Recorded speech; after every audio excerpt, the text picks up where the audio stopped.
आज मैं आपको बताने वाला हूँ यूपी इशूड मैरिज सर्टिफिकेट पे किस तरह से अपोस्टाइल प्रोसेस किया जाता है। देखो आज ये मेरे पास एक UP issued certificate of registration of marriage, ये यूपी का, देखो यहाँ लिखा है उत्तर प्रदेश। इस तरह का ओरिजिनल सर्टिफिकेट चाहिए होता है और मैरिज रजिस्ट्रार का इस पे इस तरह का स्टैंप और साइन होना ज़रूरी है। और सिर्फ काफ़ी बार लोग हिंदी में मैरिज सर्टिफिकेट ले लेते हैं। अगर हिंदी में होगा तो उसको या इंग्लिश में ट्रांसलेशन करके ही फिर उस पर अपोस्टाइल प्रोसेस कर सकते हैं, या फिर ऐसा हिंदी और इंग्लिश दोनों मिक्स होगा तो चल जाता है। ओनली हिंदी वाला सर्टिफिकेट नहीं चलता है।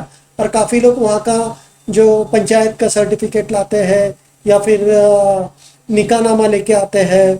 निकाहनामा पे MA अपोस्टाइल नहीं करता है, तो इसलिए ओरिजिनल गवर्नमेंट का इस तरह का गवर्नमेंट से इशू मैरिज सर्टिफिकेट चाहिए होता है। अगर वहाँ का निकाहनामा होगा या फिर चर्च का सर्टिफिकेट होगा या फिर मंदिर का सर्टिफिकेट होगा तो उस पे वहाँ का यूपी का होम डिपार्टमेंट का स्टैंप और साइन होना ज़रूरी है, तभी ही अपोस्टाइल प्रोसेस होता है। काफ़ी लोग ये अपोस्टाइल आजकल सऊदी में कंपलसरी वाइफ का वीज़ा या स्पाउस वीज़ा निकालने के लिए उसको अपोस्टाइल करके अरबिक ट्रांसलेशन करके अपोस्टाइल करके लेके जाना पड़ता है। या अपोस्टाइल आजकल सऊदी में चल रहा है, ओमान में काफ़ी साल से चल रहा है, बहरीन में चलता है। तो इस तरह का ओरिजिनल सर्टिफिकेट आपको मेरे को देना पड़ेगा और हस्बैंड और वाइफ का पासपोर्ट का जेरॉक्स देंगे तो अपोस्टाइल प्रोसेस हो जाएगा। तो इस तरह का ओरिजिनल सर्टिफिकेट चाहिए होता है। जेरॉक्स कॉपी या कलर कॉपी पे अपोस्टाइल नहीं होता है। और काफ़ी स्टेट में अभी QR code issue marriage certificate आया है, तो उस पर स्टैंप और साइन नहीं होगा तो भी चलता है, क्योंकि वो QR कोड से वेरीफाई हो जाता है। अगर QR कोड नहीं होगा तो इस तरह का ओरिजिनल मैरिज रजिस्ट्रार का स्टैंप और साइन होना ज़रूरी है। और ये गवर्नमेंट, देखो ये गवर्नमेंट का सिंबल है, इधर गवर्नमेंट इशू ही मैरिज सर्टिफिकेट चलता है। और काफ़ी बार लोग ये सर्टिफिकेट को सेफ रखने के लिए उसको लैमिनेशन करके रखते हैं। अगर आपने लैमिनेशन किया है तो बैक साइड से हम लोग लैमिनेशन रिमूव करके उस पर अपोस्टाइल प्रोसेस करके देते हैं। और काफ़ी मैंने देखा है, काफ़ी कस्टमर लैमिनेशन को खुद रिमूव करने जाते हैं और सर्टिफिकेट को पूरा फाड़ देते हैं और ये फ्रंट का पूरा वर्डिंग्स उसका निकल के आ जाता है। लैमिनेशन कभी भी फ्रंट का निकालना नहीं होता है, क्योंकि अटैस्टेशन बैक साइड पे होता है, तो अपने को सिर्फ बैक का लैमिनेशन निकालना होता है। और हम लोग उसमें लैमिनेशन निकालने में एक्सपर्ट है, बहुत सालों से निकालते हैं, तो हम लोग वो लैमिनेशन बैक साइड से रिमूव करते हैं। या आपको किसी और से निकालना होगा तो एक्सपर्ट होगा, उससे निकालिए, आप उसको लैमिनेशन रिमूव मत कीजिए। काफ़ी लोग यूट्यूब में वीडियो देख के इस्त्री मार के लैमिनेशन रिमूव करने जाते हैं और सर्टिफिकेट को जला लेते हैं। जो दूसरे निकालने वाले होते हैं वो गर्म करके, वो एक्सपर्ट होते हैं तो वो निकाल पाते हैं। तो प्लीज़ आप लोग सर्टिफिकेट को निकालने मत जाइए लैमिनेशन। मैंने काफ़ी सर्टिफिकेट डैमेज करते हुए क्लाइंट को देखा है। तो इस तरह का ओरिजिनल सर्टिफिकेट और पासपोर्ट कॉपी देंगे तो बैक साइड पे आपका अटैस्टेशन प्रोसेस अपोस्टाइल प्रोसेस होगा, अटैस्टेशन अपोस्टाइल प्रोसेस होगा। देखो ये सर्टिफिकेट का बैक साइड है। तो सबसे पहले इसको अपोस्टाइल करने के लिए सबसे पहले इसको नोटरी करना पड़ता है। ये देखो ये नोटरी का स्टैंप है। नोटरी हर एक स्टेट में थोड़ा थोड़ा नोटरी डिफरेंट होता है, तो उससे कुछ प्रॉब्लम नहीं आता है।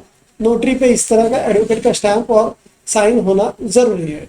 ये नोटरी का स्टैंप होने के बाद में इसको दिल्ली में हम लोग को SDM में सबमिट किया जाता है। इसको SDM का ऑफिस में सबमिट करना पड़ता है। देखो यहाँ लिखा है SDM का फुल फॉर्म होता है सब डिवीजन ऑफ मैजिस्ट्रेट। ये MEA के लिए, ये अपोस्टाइल के लिए SDM दिल्ली का ही SDM लगता है। अब कहीं और का SDM के पास आप मैरिज सर्टिफिकेट लेके जाएंगे स्टैम्प मारने तो बोलेगा कि नहीं हम लोग नहीं करते हैं। तो दिल्ली में ही ये इस तरह का SDM का स्टैंप होता है। ये SDM का स्टैंप होने के बाद में फिर इसको अपोस्टाइल के लिए MEA में सबमिट करना पड़ता है। MEA मतलब ministry of external affair. Apostille ministry of external affair MEA issue करता है। देखो ये मिनिस्ट्री ऑफ एक्सटर्नल अफेयर लिखा हुआ है, ये इशू करता है मिनिस्ट्री ऑफ एक्सटर्नल अफेयर। इसका शॉर्ट फॉर्म है MEA।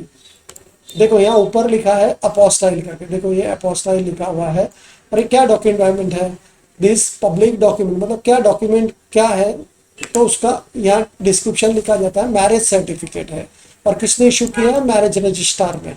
तो ये इस तरह का इस पर सब डिटेल आता है। और जिसको इशू किया है उसका इधर मैंने नाम ब्लर किया है, इधर उसका नाम आता है। ये होने के बाद में फिर ऑफिसर का इस पर ऐसा रबर स्टैंप लगता है। देखो यहाँ लिखा है ministry of external affair new Delhi. तो मिनिस्ट्री ऑफ एक्सटर्नल अफेयर का स्टैंप लग के फिर ऑफिसर इधर सिग्नेचर करता है। तो ये होने के बाद में आपका अपोस्टाइल प्रोसेस होता है, हो जाता है। तो आप ये अपोस्टाइल क्यों करते हैं, उसका वाइफ का, स्पाउस का वहाँ वीज़ा निकालने के लिए ही ये ज़रूरी होता है। तो सऊदी में का वीज़ा निकालना है, ओमान का, बहरीन का वीज़ा निकालना है, तो इस तरह का अपोस्टाइल करना पड़ता है। अभी रिसेंटली ये 15 दिन पहले ही अभी ये नया रूल चालू हुआ। सऊदी में पहले अटेस्टेशन होता था, अभी अटेस्टेशन बंद हो गए। सऊदी में अभी अपोस्टाइल प्रोसेस हो गया है। मैरिज सर्टिफिकेट को अरबिक में ट्रांसलेशन करके फिर उसको ये अपोस्टाइल प्रोसेस किया जाता है। ये अपोस्टाइल प्रोसेस हो जाएगा तो आपका वीज़ा का प्रोसेस के लिए आप यूज़ कर सकते हैं। अगर आपको ये मेरा वीडियो पसंद आए तो प्लीज़ लाइक और सब्सक्राइब कीजिए, जिसके वजह से आपको attestation related, immigration, visa related जो भी, क्योंकि हम लोग ट्रैवल इंडस्ट्री से हैं, तो जो भी नया वीज़ा रिलेटेड, ट्रैवल रिलेटेड जो भी अपडेट आते रहेगा तो उसका वीडियो बना के डालते रहते हैं, तो वो आपको मिलेगा। Thank you.